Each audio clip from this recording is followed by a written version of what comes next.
ஓம் விக்னேஸ்வரா போற்றி, ஓம் நவக்கரனர்களை போற்றி. மகர ராசி நேயர்களுக்கு வணக்கம். இந்த வீடியோ பதிவில் மகர ராசிக்கு ஒரு மந்திரம் சொல்கிறேன். அந்த மந்திரத்தை சொல்லிட்டீங்கன்னா 1000 பலன்கள். அது மந்திரம்ங்கிறது எப்படின்னா, உங்களுக்கு இறை மந்திரம், இறைவனை வழிபடுற மந்திரம். அது கோச்சாரத்துக்கு அதுக்கேற்ற மாதிரி கிரக நிலைகள் இருக்குது. கோல்சாரம்னா என்ன? நடமுடைய அமைப்பு, அதான் கோல்சாரம்.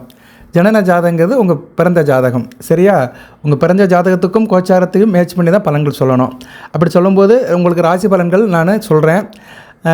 ராசி பலன்கள் சொல்லும்போதும் சில வழிபாடு மந்திரத்தை சொல்கிறேன். அந்த நேரங்காலம் பார்த்து அதை செஞ்சிட்டிங்கன்னா மிகச்சிறப்பாக பார்க்கப்படுகிறது. இப்போ உங்கள் ராசிநாதன் சனி பகவான் உங்கள் ராசிக்கு 1, 2 கூடியவன். ராசிநாதன் மனதுக்கும் உடலுக்கும் உடையவன், அடுத்து வருமானத்துக்குரியவன், குடும்பத்துக்குரியவன், பழக்க வழக்கம் எல்லாத்துக்குமே சனி பகவான் தான் வருவார். மகர ராசியில் பிறந்துட்டாலே சனி பகவான் என்ன சார் செய்வார் அப்படின்னா, ராசிக்கு நல்ல மனசை கொடுப்பாரு, நல்ல உடல் உழைப்பை கொடுப்பாரு, நல்ல ஒரு வேலையை கொடுப்பாரு, உங்களுடைய செயல்பாட்டுக்கு ஒரு கிரியாவுக்கியாக இருப்பார். அதுபோக குடும்பத்துக்கும் அவர் தான் நிர்வாகம் பண்ணுவார். ஸோ குடும்ப உறவுக்கும் உங்கள் தனிப்பட்ட அமைப்புக்கும் சனி பகவான் தான் வருவார் மகர ராசிக்கு. ஏன்னா அதுக்கு தான் அவர் பாத்தியப்பட்டவர். 1ஆம் இடம், 2ஆம் இடம், இப்போ 3ஆம் இடத்துல இருக்கிறாரு. நல்ல அமைப்பு தான். சரியா? 3ஆம் இடத்துல இருக்கிறார். 1க்கு 3ஆம் இடத்துல இருக்கிறாரு, 2ஆம் இடத்துக்கு 2ஆம் இடத்துல இருக்கிறாரு. ஸோ பேசி பிழைக்கிறவங்களுக்கு நல்ல வருமானம் இருக்கும், சொல்லிக் கொடுக்குறவங்களுக்கு நல்ல வருமானம் இருக்கும். அதே மாதிரி ஆள் நல்ல தைரிய வீரிய காரியமாக இருப்பீங்க. தொட்ட காரியம் தொடங்கும், காரிய அனுகூலம் இருக்கும். ஒரு வெற்றி வீரனாக மாவீரனாக வருவதற்கு நல்ல காலமாக பார்க்கப்படுகிறது. பூரட்டாதி நட்சத்திரத்தில் போகிறாரு. பூரட்டாதி நட்சத்திரம் குரு பகவானுடைய நட்சத்திரம். பரவாயில்ல, குருவை அவர் சமமாக நினைப்பார். குருவுக்கு சனி பகவான் எப்பயுமே ஒரு மரியாதை கொடுப்பார். ஏன்னா தேவகுரு பிரகஸ்பதி எல்லா ராசிகளுக்குமே உகந்த கிரகம்தான். ராசிக்கு 3, 12 கூடையவனாக இருந்தாலுமே இப்போ அவர் 3ஆம் இடத்துக்கு 4ஆம் இடத்துல இருக்கிறாரு, 12ஆம் இடத்துக்கு 7ஆம் இடத்துல இருக்கிறாரு. என்ன கொஞ்சம் எவ்வளோ எஃபர்ட் போட்டாலும் விரையம் இருந்துக்கிட்டே இருக்கும், செலவு இருக்கும். உங்களுக்கு செலவு இருக்கும், உங்களுக்கு தனிப்பட்ட வழியில் செலவு இருக்கும், இல்லைனா மற்றவங்களுக்கு செலவு பண்ணுவீங்க. ஒரு செலவோடு தான் இப்போ போயிட்டுருக்குது. சரியா? அதே மாதிரி உத்தியோகம் பண்ணுறவங்களுக்கும் அலைச்சல் திருச்சல் இருக்க தான் செய்யும். வேலைப்பொருள் அதிகமாக இருக்கும், வேலையில் ஸ்ட்ரெஸ் இருக்கும். இருந்தாலும் அதை நல்லபடியாக முடிச்சிடுவீங்க. சரியா? ஏன்னா சனி பகவான் 3ஆம் இடத்துல இருக்கனால எவ்வளோ பிரச்சனை வந்தாலும் தாங்குகிற சக்தியை கொடுப்பாரு. எதையும் தாங்க இதயமாக இருப்பீங்க. என்ன சொல்லுவாங்க, ஒரு இடி தாங்கியாக இருந்து எல்லா காரியத்தையும் பண்ணுவீங்க.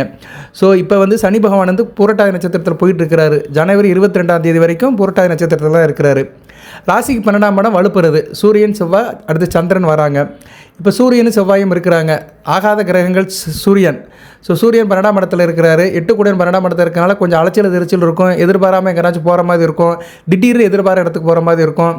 சரியா? சில பேருக்கு உடல் உஷ்டமான சம்மந்தப்பட்ட பிணிகள் இருக்கலாம். வயிற்றுப்போக்கு, ஜுரம் வருது, உடம்புல உஷ்டம் இருக்கிறது. சரியா? தூக்கம் கட்டு போகிறது, நைட்டில் திடீர்னு தூக்கம் கட்டு போகிறது, இதெல்லாம் வர்றதுக்கு வாய்ப்பு இருக்குது. அதனால் நீங்கள் இந்த காலகட்டத்தில் ஒரு அருமருந்து ஒரு மந்திரத்தை சொல்கிறீங்க. அந்த மந்திரம் உங்களுக்கு மருந்தாக பயன்படும். அந்த அறுபெரு மந்திரம். அந்த மந்திரம் என்ன சார் அப்படின்னா, அது ஆஞ்சநேயரோட மந்திரம் தான். பொதுவாக மகர ராசியில் பிறந்தவங்க ஆஞ்சநேயர் வழிபாடை அனுதினமும் பண்ணலாம். சரியா? மகர ராசிக்கு ஆஞ்சநேயர்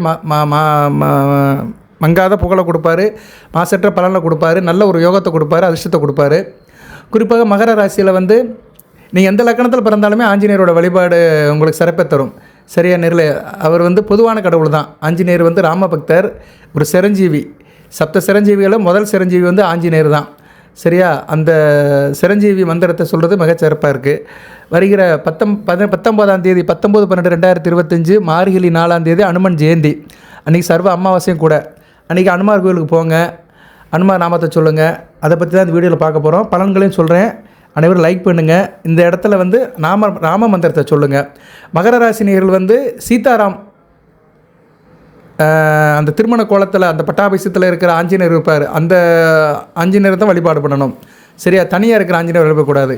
அவர் ராமன் சீதையோடு இருப்பார், சீதாராமனோடு இருப்பார். சீதை, ராமன், அதுபோக அவருடைய தம்பி லட்சுமணன், அப்புறம் அங்கசன், அங்கதன், இவங்கெல்லாம் இருப்பாங்க அவரை சுற்றி.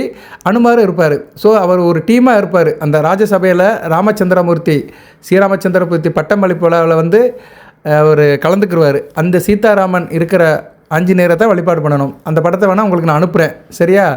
அந்த படத்தை அனுப்புகிறேன். அந்த படத்தை பிரிண்ட் அவுட் எடுத்து லேமினேட் பண்ணி வச்சுக்கோங்க. ஸோ மகர ராசினியர்கள் வீட்டில் அந்த படம் இருக்கணும். சில பேர் ராமர் படத்தை வச்சு கும்பிட மாட்டாங்க வீட்டில். ஏன்னா ராமர் காட்டுக்கு போனார், வனவாசம் அப்படி பிடிப்பாங்க. அப்படி இருக்கிறவங்க வெறும் ஆஞ்சநேயர் படத்தை வச்சு கும்பிடலாம். சரியா? ஆஞ்சநேயர் மங்களகாரகன், சொல்லின் செல்வன். சரியானால அவர் வேறு அங்கார அவதாரம் தான். அதனால் ஒன்றும் பிரச்சனை கிடையாது. சரியா? அதனால் ஆஞ்சநேயர் படத்தை வச்சு கும்பிடலாம், சீதாராமன் படத்தை வச்சு கும்பிடலாம். சரியா நேர்களே? எல்லாம் மனசு தான் காரணம். மற்றவங்க என்ன சொல்லி குழப்பி விடுவாங்க, மனசை களைச்சி விடுவாங்க. நம்ம அப்படி இல்லை. வீட்லேயும் ஆஞ்சநேயர் வழிபாடு பண்ணலாம். அந்த வழிபாடு எப்படி பண்ணலாம், என்ன பெனிஃபிட்டுன்னு ஒன்றா சொல்கிறேன், பொறுமையாக கேளுங்க. மகர ராசிக்கு இந்த வீடியோ போடணும்னு மனசுக்குள்ளே எனக்கு எண்ணம். அதனால தான் இன்றைக்கி திடீர்னு நைட்டில் கொஞ்சம் ரெடி பண்ணிவிட்டு போடுறேன். ஏன்னா அனுமன் ஜெயந்தியை வந்து தெரியப்படுத்தணும், அன்றைக்கி நீங்கள் வழிபாடு பண்ணணும், நல்லாயிருக்கும். சரியா நேர்களே? ஏன்னா ராசிக்கு 12ஆம் இடத்துல பாவகிரகங்கள் நிறைய வருது. அடுத்தடுத்து சுக்கிரன் வந்துடுவார், 20ஆம் தேதிக்கு மேலே சுக்கிரன் வந்துடுவார், 22ஆம் தேதி வந்துடுவார், டிசம்பர் 22. இருந்தாலும் செவ்வாய் சூரியன் வந்து 12ஆம் இடத்துல இருக்கிறது வந்து கொஞ்சம் இதுதான், சரியா மனப்போராட்டமாக தான் இருக்கும். அந்நேரம் ஆஞ்சநேயர் மந்திரத்தை சொல்லுங்கள், மிகச்சிறப்பாக இருக்கும். ஆஞ்சநேயர் பொதுவாக வழிபட்டாலே மனதில் பயம் இருக்காது, கடன் பிரச்சனைகள் தீர்ந்து போயிடும், கடன் கட்டுக்குள்ளே இருக்கும். சரியா நேர்களே? கடன் கொடுக்கல் வாங்கல், கடன் பிரச்சனையெல்லாம் கட்டுக்குள்ளே இருக்கும், எதிர்கால தொல்லை இருக்காது, மன அழுத்தம் சரியாக போயிடும். ஸோ ஆஞ்சநேயர் மந்திரத்தை சொல்லணும். ஆஞ்சநேயர் மந்திரம் ஒரு மந்திரம் தான், இருந்தாலும் அவருடைய நாமம் நிறைய இருக்குது. ஓம் ஆஞ்சநேயா போட்டி, அனுமந்தா போட்டி, வாயுபுத்திரனை போட்டி, கேசரி மைந்தனை போட்டி, ராமபக்தனை போட்டி, ராமதூதனை போட்டி, ருத்ரவதாரமே போட்டி, பஜரங்க பிள்ளையை போட்டு, மாருதியை போட்டு, அனுமந்தையா போட்டு, அஞ்சலின் புதல்வனை போட்டி, சிரஞ்சீவியை போட்டி, சஞ்சீவியை போட்டி, ஸ்ரீராமஜெயம் அவர் நாமத்தை சொல்லலாம். இல்லைன்னா ராம மந்திரத்தை சொல்லலாம். சரியா? நன்மையும் செல்வம் நாலு நல்குமே, திண்மமும் பாவமும் சேர்ந்து ஜெயுமே, ஜென்மம் மரணம் என்று திருமே இம்மையே ராமன் எழுத்தினால் அந்த மந்திரத்தை சொல்லலாம். ராமனுடைய மந்திரத்தை சொல்லலாம், ராமனுடைய நாமத்தை சொல்லலாம். ராமநாமத்துக்கு எதிராமம் கிடையாது. அதனால் மகர ராசினியர்கள் ராமநாமத்தை ஒரு நாளைக்கு ஒரு தடவை சொல்லணும். ஓம் கோசல ராமா போட்டி, தசர ராமா போட்டி, கையே ராமா போட்டி, சீதா ராமா போட்டி, ஜானகி ராமா போட்டி, அனந்த ராமா போட்டி, சுந்தராமா போட்டி, ஸ்ரீராமா போட்டி, ராஜா ராமா போட்டி, ரகுராமா போட்டி, பலராமா போட்டி, பரசுராமா போட்டி, பட்டாபிராமா போட்டி, கோதன் ராமா போட்டி, அயோத்தி ராமா போட்டி அப்படின்னு அவன் ராமநாமத்தை சொல்லணும். ராமநாமத்தை எந்த அளவுக்கு மனசில் நினைக்கிறீங்களோ ஆஞ்சநேயர் உங்கள் பின்னாடி வந்து நிற்பார். ஆனால் உங்களுக்கு கண்ணுக்கு தெரியாது, அருவமாக வந்து நிற்பார். சரியா? அவரோட சொரூபம் வந்து அருவமாக இருக்கும், உங்கள் பின்னாடியே வருவார், கஜாடத்தை தூக்கிட்டு வந்துக்கிட்டே இருப்பார். சரியா? அது பேர் என்ன பேர் கையில் வச்சுருப்பார், கஜாயத்தை தூக்கிட்டு வருவார். யாரும் உங்களை நொறுங்க முடியாது. உங்களுக்கு ஒரு பாசிட்டிவ் வைப்ரேஷன். ஆஞ்சநேயர் வந்து அரணாக இருப்பார் மகர ராசினியர்களுக்கு. அவிட்டம், திருவோணம், உத்திராடம் எந்த நட்சத்திரத்தை பிறந்தாலும் மிகச்சிறப்பு தான். சூரிய நட்சத்திரம் ரொம்ப முக்கியம், உத்திராடத்துக்கு ரொம்ப வேண்டியவர். ஏன்னா அவர் வந்து சூரிய குடும்பத்தில் தான் பிறந்தார், சூரிய குடும்பத்தில் தான் வளர்ந்தார். அவர் வாயுபுத்திரனாக இருந்தாலுமே பாலிய காலத்தில் வந்து சூரிய குடும்பத்தில் சனி பவன் கூட தான் சேர்ந்து வளர்ந்தார். ஸோ சூரியனால் வளர்க்கப்பட்டவர் தான் ஆஞ்சநேயர். ஸோ உத்திராடம் வந்து சூரியனோட நட்சத்திரம். அதனால் உத்திராட நட்சத்திரக்காரங்க அனுதினமும் ஆஞ்சநேயர் நினைக்கிறது மிகச்சிறப்பு. அடுத்து திருவோணம் சந்திரனுடைய நட்சத்திரம். சந்திரன் அவர் வந்து சந்திரனுக்கு வேண்டியவர் தான். சரியா? ஏன்னா அவர் வந்து அங்கார அவதாரமாக இருக்கிறதுனால, அங்கார அம்சமாக இருக்கிறனால சந்திரனுக்கும் திருவோண நட்சத்திரத்துக்கு வேண்டியவர் தான். அடுத்து அவிட்டம் சொல்லவே வேண்டாம், செவ்வாயோட நட்சத்திரம் ரொம்ப வேண்டியவர். ஏன்னா ஆஞ்சநேயரே வந்து அங்கார அவதாரம் தான்.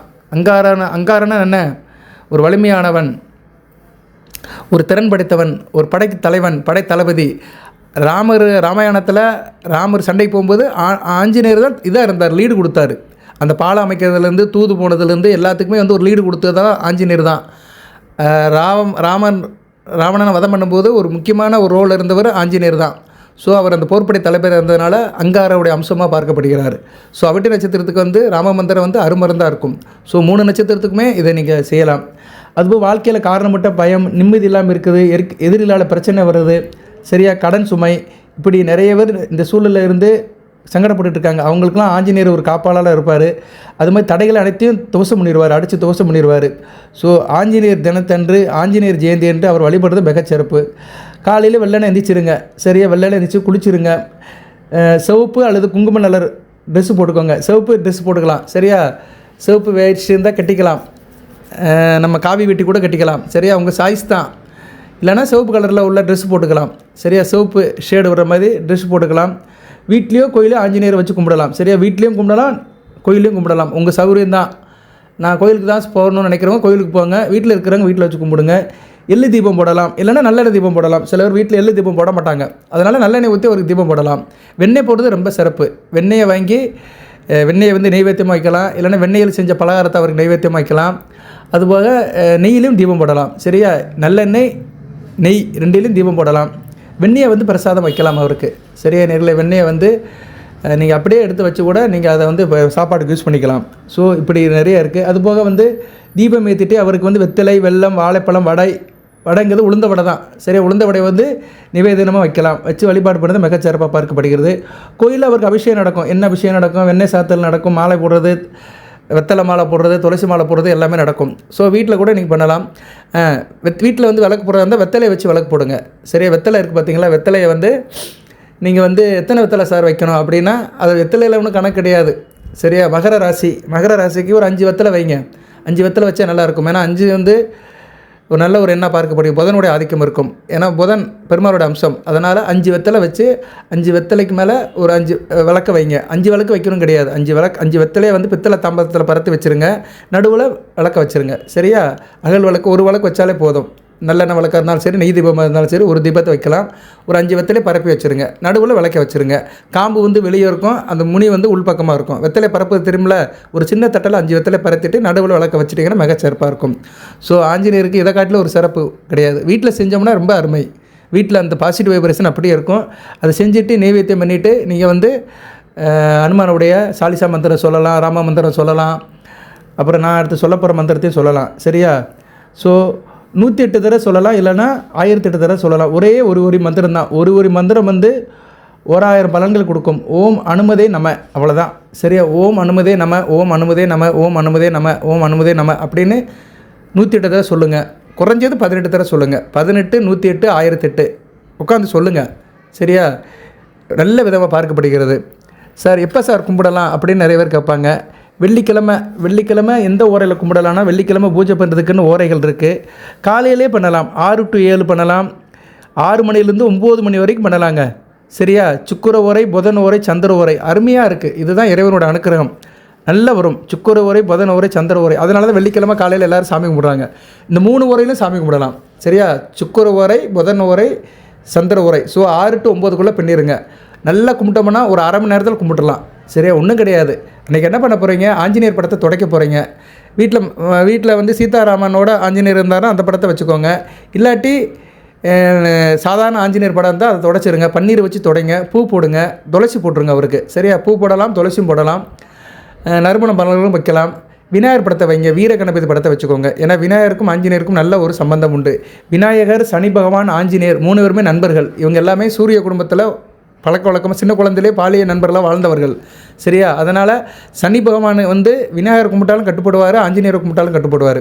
அதனால் வீர கணபதி, சீதாராமன் அந்த ஃபோட்டோ, அடுத்து வந்து ஆஞ்சநேயர் ஃபோட்டோ 3 படத்தை வச்சுக்கோங்க. ராமர் ஃபோட்டோ இருந்தாலும் ஆஞ்சநேயர் ஃபோட்டோ தேவையில்லை. இல்லைனா ஆஞ்சநேயர் ஃபோட்டோ தனி ஃபோட்டோ வச்சுக்கோங்க. எல்லாமே நம்மளுடைய சௌரியம் தான்.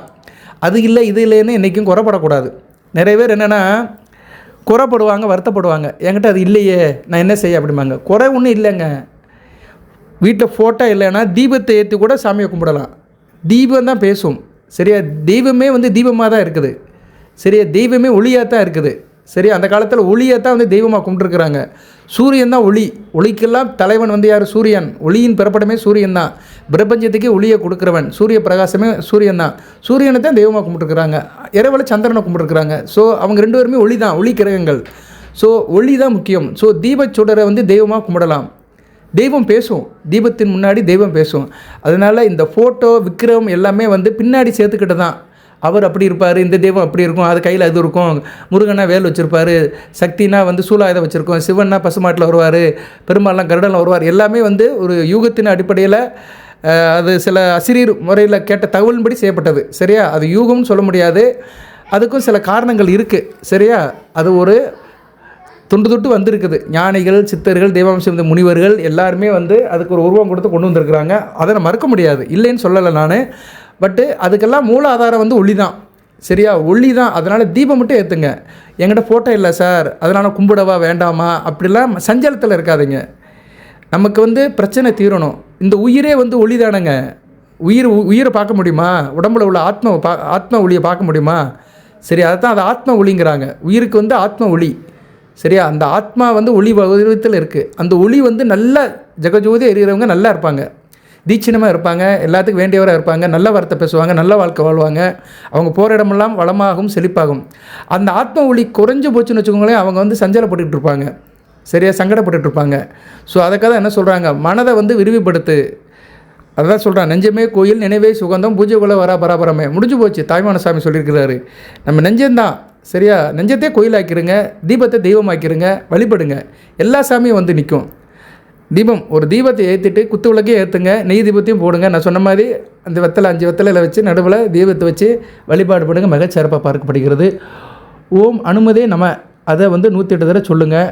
இதை சொல்கிறதுனால உங்களுக்கு வந்து தைரியம் அதிகமாகும், மனதளவில் தைரியம் இருக்கும், பயம் விலகும். இப்போ மகர ராசியில் நிறைய பேர் பயப்பட்டுட்டு இருப்பாங்க, மனதளவில் பயம் இருக்கும், தேவையில்லாத ஒரு பதட்டம் இருக்கும், டென்ஷன் இருக்கும். இந்த காரியத்தை செய்ய வேண்டாமான்னு 1008 யோசனை இருக்கிறவங்களாம் இதை செஞ்சிங்கன்னா ஒரு வழி பிறக்கும். சரியாக கடன் சுமை குறையும், எதிரிகளால் எந்த பிரச்சனையும் இருக்காது. சரியாக நேரம் நல்ல விதமாக பார்க்கப்படுகிறது.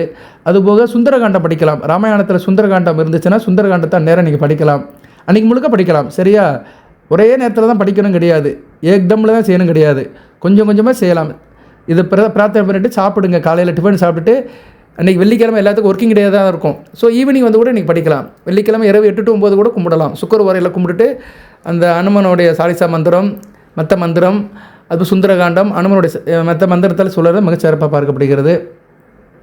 அதுபோக இந்த வழிபாடு பண்ணுறவங்களுக்கு மாணவர்களுக்கு நல்லா படிப்பு வரும், வேலை தரவங்களுக்கு வேலை கிடைக்கும், தொழில் நஷ்டம் அடைந்தவங்க, கடன் தொழிலில் இருக்கிறவங்களுக்குலாம் ஒரு நிவாரணமாக இருக்கும். குடும்ப பிரச்சனையில் இருக்கிறவங்க, கடன் மனைவி பிரச்சனை, குடும்ப பிரச்சனையில் இருக்கிறவங்களுக்கு அந்த நிலைமையெல்லாம் மாதிரி ஒரு ஏற்றத்தை கொடுக்கும். சார் அனுமன் ஜெயந்தி என்ன சார் செய்ய முடியல சார், மற்ற நாள் செய்யலாமான்னு செய்யலாம், வாழ்நாள் முழுக்க செய்யலாம். செவ்வாய் சனி இந்த 2 நாள் செய்யலாம். சரியா செவ்வாய்க்கிழமை சனிக்கிழமை சந்திர ஓரை, புதன் ஓரை, சுக்கர ஓரை அன்றைக்கி செய்யலாம். சரியா செவ்வாய்க்கிழமை வந்து சுக்கர ஓரை இரவு காலையில் 8 to 9 வரும். ஸோ செவ்வாய்க்கிழமை காலையில் 8 to 9 கும்பிடலாம். 9 to 10 வந்து புதன் ஓரை, அடுத்து வந்து சந்திர ஓரை 10 to 11. அதனால் செவ்வாய்க்கிழமை வந்து நீங்கள் 8 மணிலேருந்து 11 மணி வரைக்கும் கும்பிடலாம். அதாவது அனுமன் ஜெயந்தி அன்றைக்கி தான் கும்பிடணும் கிடையாது. செவ்வாய்க்கிழமை 8 to 11 காலையில் 8 to 11 அனுமன் வழிபாடு வீட்டில் பண்ணலாம். சனிக்கிழமை எப்போ சார் பண்ணலாம் அப்படின்னா சனிக்கிழமை 10 to 1 காலையில் 10 மணிலேருந்து 11 மணிக்குள்ளே கும்பிட்ருங்க. இல்லை சார் நேரம் வேலை வெட்டி இருக்குது சார் அப்படி சொல்கிறவங்க இரவு 5 to 6 பண்ணலாம். சரியா 5 to 6, 5லிருந்து 8 மணி வரைக்கும் பண்ணலாம். சரியா 5 to 8 பண்ணலாம். சனிக்கிழமை கரெக்டாக இருக்கும், 5 to 8 பண்ணலாம். சரியா சனிக்கிழமை 5 to 8 பண்ணினீங்கன்னா அருமையான அமைப்பு. உங்களுக்கு இதுவும் சொல்லிட்டேன் நான். சரியா செவ்வாய் சனிக்கிழமை இந்த குறிப்பிட்ட டயத்தில் அனுமான வழிபாடு பண்ணலாம். அந்த ஓரையில் தாங்க பண்ணணும். தெய்வத்துக்குன்னு வழிபடுற ஓரைகள் வந்து 3 ஓரைகள் இருக்குது. அந்த 3 ஓரையில் பண்ணிட்டீங்கன்னா மிகச்சிறப்பாக பார்க்கப்படுகிறது, நல்லாவும் இருக்கும். ஸோ அந்த வழிபாடெல்லாம் பண்ணுங்கள். ஒரு மந்திரம் 1000 பலனை கொடுக்கும், நல்ல விதமாக பார்க்கப்படுகிறது. மந்திரத்தை சொல்கிறதுனால பயமும் இல்லை, தோல்வியும் இல்லை. சரியா ஜெயராம் ஜெயராம் ஜெய அனுமான் நல்ல விதமாக பார்க்கப்படுகிறது. பலன்களும் நல்லா தான் இருக்குது. நான் பலன்கள் கம்மியாக தான் சொல்லியிருக்கிறேன். அன்றைக்கி வந்து சந்திரன் வந்து ராசிக்கு 11ஆம் இடத்துல இருக்கிறாரு. தேய்பிரை சந்திரன் இருந்தாலும் பரவாயில்ல. சரியா தேய்பிரை சந்திரன் தான் சுக்கிர புதன் கூட சேர்ந்துருக்கிறாரு, சுபத்துவம் அடைவார். ஸோ 7 குடைவன் 11ஆம் இடத்துல இருக்கிறனால நல்லாயிருக்கும். அன்றைக்கி அந்த வழிபாடு பண்ணினீங்கன்னா குடும்பத்தில் லாபம் இருக்கும், இணக்கம் இருக்கும், கூட்டு தொழில் பங்கு சந்தை, ஷேர் மார்க்கெட் இன்வெஸ்டேஷன் நல்லாயிருக்கும். மனதாலும் உடலாலும் நல்ல நிலைமைக்கு வருவீங்க. அவர் வந்து 11ஆம் இடத்துல 5ஆம் இடத்தை பார்க்கறதுனால பிள்ளைகள் வழியில் நல்லாயிருக்கும். அந்த வழிபாடு பண்ணினீங்கன்னா புத்திரம் பிள்ளை பாக்கியம் என்கிறவங்களுக்கு பிள்ளை பாக்கியம் கிடைக்கும். உங்கள் பிள்ளைகளோட படிப்பு, திருமண வாய்ப்பு, வேலைவாய்ப்பு சிறப்பாகும். பூர்வ புண்ணிய சொத்துக்கள் கிடைக்கும். ஆள் நல்லா இருப்பீங்க, க்ரியேட்டிவ் மைண்டாக இருப்பீங்க, புத்திசாலித்தனமாக இருப்பீங்க, சமயோத புத்தி இருக்கும். நீங்களும் தனிப்பட்ட வாழ்க்கையில் நல்லா இருப்பீங்க. அதிர்ஷ்டம் கை கொடுக்கும். அதிர்ஷ்டம் தான் ஒரு மனிதனுக்கு வேணும். அதிர்ஷ்டம் இருந்தால் அனைத்து வசப்படும். சரியா அன்றைக்கி சந்திரன் வந்து நல்ல நிலைமையில் இருக்கிறாரு. சுக்கிரன் புதன் கூட சேர்ந்து 11ஆம் இடத்துல இருக்கிறாரு, நல்ல விதமாக பார்க்கப்படுகிறது. சரியா நேர்களே, அன்றைக்கி நட்சத்திரம் வந்து என்ன நட்சத்திரம் சார் அப்படின்னு பார்த்தோம்னா 19ஆம் தேதி வந்து கேட்டை நட்சத்திரம் தான் நினைக்கிறேன். ஆமாம் கேட்டை நட்சத்திரம் தான். ஸோ கேட்டை நட்சத்திரம் வந்து புதனுடைய நட்சத்திரம் தான். இந்த வந்துட்டார் பார்த்தீங்களா, பெருமாள் வந்துட்டார். ஸோ கேட்ட நட்சத்திரம் மிக சிறப்பாக இருக்குது. நான் இன்னொரு போன வீடியோவில் இன்னொன்று சொல்லியிருந்தேன். 25ஆம் தேதி ஒரு வழிபாடு சொல்லியிருந்தேன். 25/12 அன்றைக்கி பண்ணுங்க. நீங்கள் கிறிஸ்மஸ் அன்றைக்கி ஒரு வழிபாடு சொல்லியிருந்தேன், அதையும் பண்ணலாம் நீங்கள். சரியா அன்றைக்கி வந்து அவிட்ட நட்சத்திரம் ஒரு ராசிக்கு 2ஆம் இடத்துல இருப்பார். அது நல்லதான், வளர்பிறை சந்திரனாக இருப்பார். ஸோ உங்களுக்கு வந்து அனுமன் ஜெயந்திங்கிறது பொதுவான நாள் தான். அன்றைக்கி வேறு சர்வ அமாவாசை வேறு, அமாவாசையும் வருது. சரியா அவர் வந்து அன்றைக்கி வந்து சேர்ந்துடுறாரு. சரியா அவர் வந்து கேட்டையிலேருந்து இங்கிட்ட மூலத்துக்கு வந்துடுறாரு. ஏன்னா அமாவாசை வந்து தனுசு ராசியில் தான் நடக்கும். ராசி 12ஆம் இடத்துல தான் அமாவாசை. அதுவும் நல்ல விதமாக தான் பார்க்கப்படுகிறது. ஸோ அமாவாசை அன்றைக்கி அனுமன் வழிபாடு பண்ணிங்கன்னா மிகச்சிறப்பாக இருக்கும். அந்த சூரிய சந்திரர்கள் சேர்ந்து நல்ல யோகத்தை கொடுப்பாங்க. சூரியன், சந்திரன், செவ்வாய், அந்த சந்திரமங்கல யோகமும் அந்த அமாவாசை யோகமும் உங்களுக்கு 12ஆம் இடத்துல இருக்கிறதுனால கடன் பிரச்சனை தீரும், அலைச்சல் தீரும், தொழில் வியாபாரத்தில் உள்ள நஷ்டம் தீரும், டென்ஷன் குறையும், பதட்டம் குறையும். 12ஆம் இடம் வந்து 12ஆம் இடத்துல உள்ள கெடுபலங்களாக குறையும். சரியா நேர்களே, அதுபோல் லக்கண ரீதியாக மகர ராசியில் வந்து தனுசு லக்கணத்தில் பிறந்தவங்க, மிதுன லக்கணத்தில் பிறந்தவங்க, துலா லக்கணத்தில் பிறந்தவங்க, கும்ப லக்கணத்தில் பிறந்தவங்க, மீன லக்கணத்தில் பிறந்தவங்க, மேச லக்கணத்தில் பிறந்தவங்க, விருச்சிக லக்கணத்தில் பிறந்தவங்க, சிம்ம லக்கணத்தில் பிறந்தவங்க, கடக லக்கணத்தில் பிறந்தவங்க இவங்களுக்கெல்லாம் நல்லாயிருக்கும். சரியா ஏன்னா சூரியன், செவ்வாய், சந்திரன் இவங்க 3 கிரகங்களுமே குரு பார்வைக்கு வராங்க அமாவாசை அன்னைக்கு. ஸோ சூரியன் சிம்ம லக்கணம், சந்திரன் கடக லக்கணம், செவ்வாய் மேசம் விருச்சிகம், அதுபோல் குரு இவங்களை பார்த்து அவரும் ஓரளவு வலுப்படுறாரு. சரியா? பாவக்கிரகங்கள் இருந்தாலுமே அங்கே வந்து எல்லாமே குரு வீட்டில் தான் இருக்கிறாங்க. தனுசு ராசியிலேருந்து குருவை பார்க்கறதுனால குருவும் ஓரளவு வலுப்படுவார். தான் வீட்டுக்கு மறையாமல் இருக்கனால மீன லக்கணம் மேச லக்கணம் தனுசு லக்கணம் மீன லக்கணத்தில் பிறந்த மகர ராசி நேயர்களுக்கு நல்லாயிருக்கும். லக்கண ரீதியாக தான் பலன்கிறது வந்து மகர ராசிக்கு வந்து வீடியோவில் பலன் கேட்குறதெல்லாம் பெரிய விஷயம் கிடையாது. அந்த நட்சத்திரநாதன், ராசிநாதன், லக்கணாதிபதி இந்த 4 பேருமே கோச்சாரத்தில் நல்லா இருக்கணும். இப்போ உதாரணத்துக்கு நான் ஒன்று சொல்கிறேன். நீங்கள் வந்து மகர ராசியில் வெள்ளிக்கிழமை பிறந்திருக்கிறீங்க. வெள்ளிக்கிழமை எந்த நட்சத்திரத்தில் பிறந்திருக்கிறீங்க? திருவோண நட்சத்திரத்தில் பிறந்திருக்கிறீங்க.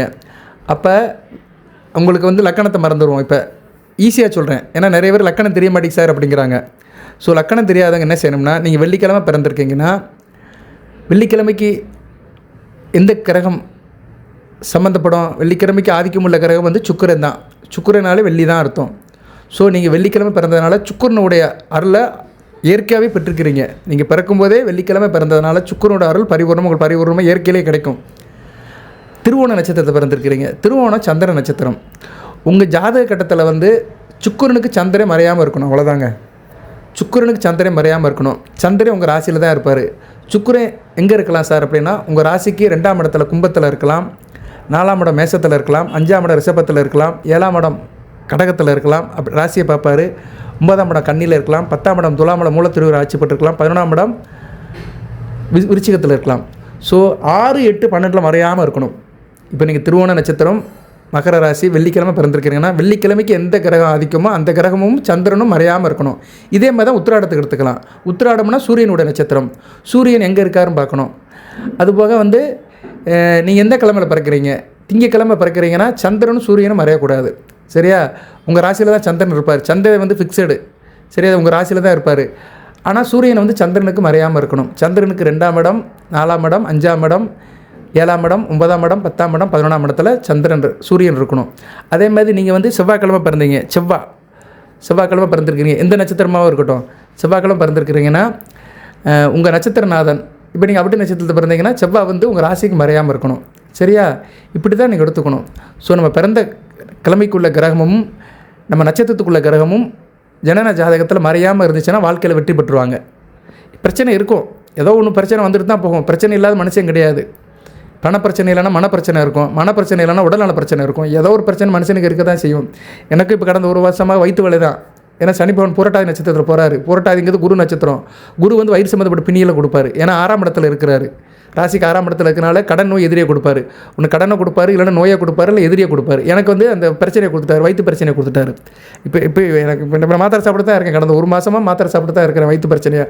இதுக்குன்னா கரெக்டாக குரு நட்சத்திரத்தில் சனி பகவான் போயிட்டு இருக்கிறார். புரட்டாதி நட்சத்திரத்தில் ஜனவரி 22 வரைக்கும் போகிறாரு. சரியா? இப்போ நான் ஜோசியம் சொல்கிறவனுக்கே பிரச்சனை இருக்க தான் செய்யுது. ஜாதகம் பார்க்குறவனுக்கே பிரச்சனை இருக்குது. இத்தனைக்கு நான் வந்து என்னை பற்றி நிறைய பேருக்கு தெரியும். மகர ராசியில் அனதளவும் இறைவனை நினைப்பேன், மந்திரம் சொல்லிட்டு தான் இருப்பேன். வீடியோவில் இவ்வளோ மந்திரம் சொல்கிறேன், நேரில் நிறைய மந்திரம் சொல்லுவேன். அப்படி இருந்தும் நமக்கு அந்த கர்மத்தை கழித்து தான் ஆகணும். யாராக இருந்தாலுமே தப்பிக்க முடியாது சார். சரியா? இங்கே எல்லாருமே இவர் எவருக்குமே பிரச்சனை இருக்க தான் செய்யும். அனுதினம் கோயில் குருக்கள் இருக்கிறாரு, தெய்வத்துக்கு அனுசரம் பூஜை பண்ணுறாரு, புனஸ்காரம் பண்ணுறாரு, அபிஷேகம் பண்ணுறாரு, மந்திரம் சொல்கிறாரு. அவருக்கும் பிரச்சனை இருக்குது, அவர் குடும்பத்திலும் பிரச்சனை இருக்குது. அது அவர் வாங்கிட்டு வந்த வரம், கர்மம். அதனால் எதுக்கு சொல்ல வந்தேன்னா, நம்ம சில விஷயத்துங்களை வந்து பேசி தீர்க்க முடியாது, பலனை அனுபவிச்சு தான் ஆகணும். ஆனால் அதுக்கு வந்து ரெமெடி இருக்குது. வருவதை காத்துக்கலாம், தற்காத்துக்கலாம். சரியா நேரில்? இப்போ எனக்கு பிரச்சனை இருந்தாலும் நான் வேலையை பார்க்குறேன் பார்த்தீங்களா, கடமை செஞ்சுட்ருக்கேன்ல, அது ஒரு சக்தியை தெய்வம் கொடுக்கல. அதுதான் கடவுள் நம்ம கொடுக்குற கான்ட்ரிபியூஷன். அப்படி தான் நினைக்கணும். பிரச்சனை இருந்தாலுமே அந்த பிரச்சனையை ஒரு பக்கம் வச்சுக்கிட்டு, ஒரு ஓரமாக வச்சுக்கிட்டு நம்ம கடமைகளை செய்கிறோம் பார்த்தீங்களா, இதை தான் வந்து கடவுள் நம்ம கொடுப்பாரு. ஸோ இந்த வீடியோவில் ஒரு தகவல், முக்கியமான தகவல், நீங்களே செக் பண்ணிக்கோங்க. ஜாதகத்தில் நீங்கள் பிறந்த கிழமை என்ன கிழமைன்னு உங்களுக்கு எல்லாத்துக்கும் தெரியும். அந்த கிழமைக்குள்ள கிரகமும் உங்கள் நட்சத்திரநாதனும் மறையக்கூடாது. ராசிக்கு வந்து 6, 8, 12 மறையாமல் இருக்கணும். ராசிக்கு இல்லைன்னா லக்கணத்துக்கு, ரெண்டும் பார்க்கணும். சரியா? லக்கணம் தான் மெயின். லக்கணம் தான் நிறைய பேருக்கு தெரிய மாட்டேங்கி. லக்கணம்னா என்னன்னே நிறைய பேர் கேட்குறாங்க. அந்தளவுக்கு இருக்குது, புரிதல் இருக்குது. ஏன்னா நிறைய ஜோதிடர்கள் வந்து நிறைய பேசுகிறாங்க, நிறைய தகவல் சொல்கிறாங்க, நிறைய வீடியோ போடுறாங்க. லக்கணத்தை பற்றி யாரும் சொல்ல மாட்டேங்கிறாங்க. இந்த லக்கணம் ராசியை பற்றி சொல்ல மாட்டேங்காங்க. அதை செய்யுங்க, இதை செய்யுங்க, கோடி வரும், பணம் வரும், அது வரும், இது வரும், எல்லாம் வரும். இப்போ நான் தான் சொன்னேன், வெள்ளி மோதிரம் போடுங்க, உங்களுக்கு நல்ல ஒரு வாய்ப்பு வரும்னு சொல்லியிருக்கிறேன். ஆனால் அதை வந்து வேத ஜோதிடத்தின் அடிப்படையில் தான் சொல்லுவேன். எது சொன்னாலுமே வேத ஜோதிடம் ரொம்ப முக்கியம். நட்சத்திரம், ராசி, லக்கணம், தசாபுத்தி, இந்த 4மே ரொம்ப முக்கியம். சரியா? இந்த 4க்குமே தொடர்பு இருக்குது. இந்த 4 தான் நம்மளை கொண்டு போகுது. ஒரு தனி மனித வாழ்க்கையை நிர்ணயிக்கிறதுமே இந்த 4 விஷயங்கள் தான். ரைட் நேயர்களே, அனுமன் ஜெயந்தி நல்லபடியாக கொண்டாடுங்க. வீட்லேயும் கும்பிடலாம், கோயிலையும் கும்பிடலாம். அது உங்கள் சௌகரியம்தான். சரியா? சங்கடப்பட்டு என்னால் போக முடியலன்னு கோயிலுக்கு போகாமல் இருக்காதீங்க. அப்படி இருக்கிறவங்க வீட்டில் கும்பிட்டு போயிருங்க. டைம்லாம் சொல்லிட்டேன் நான். சரியா? டைம் சொல்லிட்டேன். அனுமன் ஜெயந்தி அன்றைக்கி தான் கும்பிடணும்னு கிடையாது. செவ்வாய்க்கிழமையும் கும்பிடலாம், சனிக்கிழமையும் கும்பிடலாம். அந்த டைத்தையும் சொல்லிட்டேன் நான். சரியா? நீங்கள் வந்து இந்த வீடியோ ஒரு தடவை திருப்பி கேளுங்க. இந்த வீடியோ வந்து பிரயோஜனமாக இருக்கும். வாழ்நாள் முழுக்க உங்களுக்கு பிரயோஜனமாக இருக்கும். அனுமனோட மந்திரத்தை சொல்லுங்கள், மிகச்சிறப்பாக இருக்கும். வாழ்த்துக்கள் நேரில் நிறைய சொல்லலை நான். அடுத்த 2 வீடியோவில் தொடர்ந்து பாருங்கள். ஏதோ ஒரு தகவல் சொல்லுவேன், அது உங்களுக்கு பிரயோஜனமாக இருக்கும். அனைவருக்கும் அனுமன் நல்ல ஒரு பலன்களை கொடுப்பாரு. திருவோணம், அவிட்டம், உத்திராடம் நட்சத்திரத்தை பிறந்தவர்களுக்கு அந்த சொல்லின் செல்வன் ஆஞ்சநேயன், ராமபக்தன், ராமதூதன், சரியா, அந்த சிரஞ்சீவி அனுமன் வந்து அனைத்து வளங்களையும் நலங்களையும் கொடுப்பாரு. தேக ஆரோக்கியத்துடன் தீர்க்காலுடன் அனைத்து வளங்களை பெற்று நீரோடி வாழ்க, நிறைந்த வளம் பெறுக. நன்றி நேயர்களே.